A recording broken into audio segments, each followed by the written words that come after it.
ओडिशा राजस्व अमला संघर गुरुत्वपूर्ण राज्य कार्यकारिणी बैठकर निष्पत्ति अनुसार कंधमाल जिला शाखा सभापति श्री गणेश नायक और अध्यक्ष श्री प्रकाश चंद्र साहू नेतृत्व में फुलबाणी आईटीटीए कॉन्फ्रेंस हॉल ठारे एक साधारण परिषद बैठक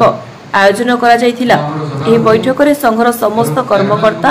एवं सदस्य जोग देइथिले। एही बैठक में विशेष गुरुत्वपूर्ण विषय आलोचना करा जायथिला।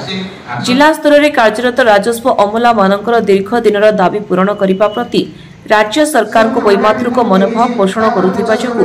जिला स्तर में अमला मानक मध्यरे असंतोष प्रकाश पाइछि। दाबीगुड़िक मध्यरे जिला स्तरीय कार्यरत अमला मानक मूल दरमा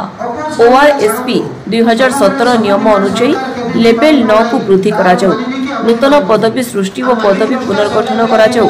कार्यरत सरकारी कर्मचारी को स्वास्थ्य बीमा 20 लाख लागू करा जाऊ, 2020 मसीहारे लागू करा जाइथिबा नियम को उच्छेद करी 1990 मसीहारे लागू करा जाइथिबा नियम अनुसार मृत सरकारी कर्मचारी को परिवार जेकोसी जड़े सदस्य को योग्यता भित्तिरे नियुक्ति प्रदान करा जाऊ, योग्यता अनुसार पदोन्नति दिया जाऊ, नूतन पेंशन योजना को रद्द करी पुरातन पेंशन योजना रे अंतर्भुक्त करा जाऊ। राज्य सरकार आगामी 10 अगस्ट 2025 सुधा यह दाबी पूरण न करती ताहेले राज्य संघर निष्पत्ति अनुसार आसंता 11 अगस्ट ठारू संपूर्ण कार्य बंद आंदोलन कराजिबो बोली जिला सभापति श्री गणेश नायक, जिला अध्यक्ष श्री प्रकाश चंद्र साहू, उपसभापति श्री हरप्रसाद मुनि, साधारण संपादक सीमांचल पंडा चेतावनी दैछंती। चंद्र साहू राजस्व अमला शाखार अध्यक्ष आज साधारण बैठक डाकिबार मूल उद्देश्य थिला राज्य संघर निष्पत्ति प्रकार आमे सरकार पाखे जो 10 दफा दाबी उपस्थापन करूँ ताहा बर्तमान सुधा अहेतुक विलम्ब होउछि।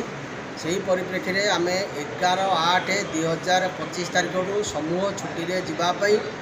समस्त अमला भाई जिला अमला भाई मान मतामत नवाक कार्यकारिणी बैठक डाक आज बैठक में समस्त अमला भाई आमर राज्य संघर निष्पत्ति को सम्मान जनइछन्ति एवं आमे जदि 10 तारीख भितर राज्य सरकार आमर कौन दाबी उपर किसी आलोचना न करती ताल आम 11/8/2005 ठारू समूह छुट्टी रे जीवु। परिप्रेक्षी में समस्त जनसाधारण अनुरोध करी निश्चित किसी असुविधा हम से आमको सहयोग करेंगे। सीमांचल पंडा साधारण संपादक कंधमाल शाखा। कौन आज एक्चुअली आपणकर साधारण परिषद बैठक होता विशेष भाव में आपणकर यह बैठकर गुरुत्व कौन आ कौन ए विषय कहे? देखो गुरुत्व कहवा गले आम गला मास 7 तारीख 11 तारीख ब्लैक ड्रेस परिधान करूँ। 9 तारीख दिन सरकार आम सहित डाकी डिस्कसन करते सहित राजस्व मंत्री आम सहित राज्य संघर सभापति संपादक सहित डिस्कसन करते से आमको 10 दिन समय मागिले 10-15 दिन या भितर नहीं विशेष विशेष आपनर कौन माने कौन दाबी रही विशेष सरकार शिक्षागत योग्यता अनुसार आमर दाबी लेवल 9 जोटा कि ओआरएसपी रूल 2017 अनुसार आम लेवल 9 दरमा डिमांड कर सरकार को आम शिक्षागत योग्यता अनुसार ये आपण साधारण परिषद बैठक होता ये आम साधारण बैठक होता विगत आम 5 वर्ष है सरकार सहित डिस्कसन अच्छु कौन सुफल मिल पार ना तेणु आम पुणी आउ थे दुबार आंदोलन जावाई प्रस्तुति कर आगामी 11 तारीख कार्य बंद कर 2025 तारीख ठार अनिर्दिष्ट काल पर्यंत आमर दाबी जे पर्यंत पूर्ण न होती से पर्यंत आम कार्य बंद वार्षिक करने मनस्थ कर विशेष भाव में। हाँ वाइस चेयरमैन ओडिशा राजस्व अमला संघ कंधमाल शाखा। विशेष कौन आपणकर दाबी रही सरकार ऊपर? विशेषकर आम दाबी रही आमर जूनियर क्लर्क मानकर दरमा वृद्धि करवाटा मेन दाबी आम से जोटा बारंबार दाबी कर आसुँ। लास्ट मस ब्लैक ड्रेस प्रकार सरकार आमको मैक्सीम 1 मंथ समय मागिले कि 10 तारीख बर्तमान बाकी आसला बर्तमान सुधा सरकार तरफ जेहतु आम किसी बर्तमान सुधा कार्यपंथा ग्रहण करा से बाबद में आज आम रिपोर्ट मीटिंग करूँ गोटे 11/8/2025 तारीख राज्य संघर आह्वान संपूर्ण जिले में कंधमाल नुह संपूर्ण ओडिशा राजस्व अमला संघ अनिर्दिष्ट काल बोली कलम चढ़ा आंदोलन करने सहित मास लिव में जावाई बोले 11/8/2025 धार्य करने निष्पत्ति नहीं जदि पूर्व होगा ताहले किसी करेंगे ना जदि पूर्व सरकार आम निज दे मानि जाऊँ तेज दरकार पड़े बातिल करूँ कि राज्य संघर प्रक्रिया अनुसार आम बातिल करूँ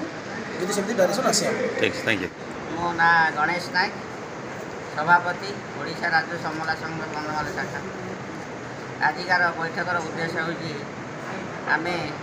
30 गोटी जिले में आंदोलन करने निष्पत्ति ग्रहण कर राज्य संघ निष्पत्ति नहीं आगामी 11/8/25 तारीख आम समूह छुट्टी आंदोलन जीवु। कौन पाई जीवे समूह छुट्टी कहीं जीवे आप सरकार सरकार बारे कौन अपन दाबी 2017 मसीहारू आमर दाबी सरकार पाखे उपस्थित करूँ उपस्थापन करूँ किंतु सरकार आमको टालटूल नीति देखी विभिन्न पर्यायर आलोचना पर्यालोचना कलिक आमको आहेतुक विलम्ब कर दाबी गुड़ाक पूर्ण कर विगत दिन में आम राजस्व मंत्री चीफ सेक्रेटरी अन्य उच्च पदाधिकारी राज्य सरकार सहित आलोचना होता किंतु सरकार आमको समय देकी या भितर आम कौन दाबी पूर्ण कले राज्य संघ निष्पत्ति प्रकार आम आगामी 11/8/25 तारीख आंदोलन जावाई आज निष्पत्ति ग्रहण कर जदि सरकार भीतर करते बोले आम अनिर्दिष्ट काल पर्यंत आंदोलन कर जदि करते सरकार जदि आंदोलन करती सफल दाबी पूर्ण करती आम राज्य सरकार राज्य संघर निष्पत्ति प्रकार आम आंदोलन को फुलवाणी विमल कुमार नायकों रिपोर्ट कामयाब टीवी।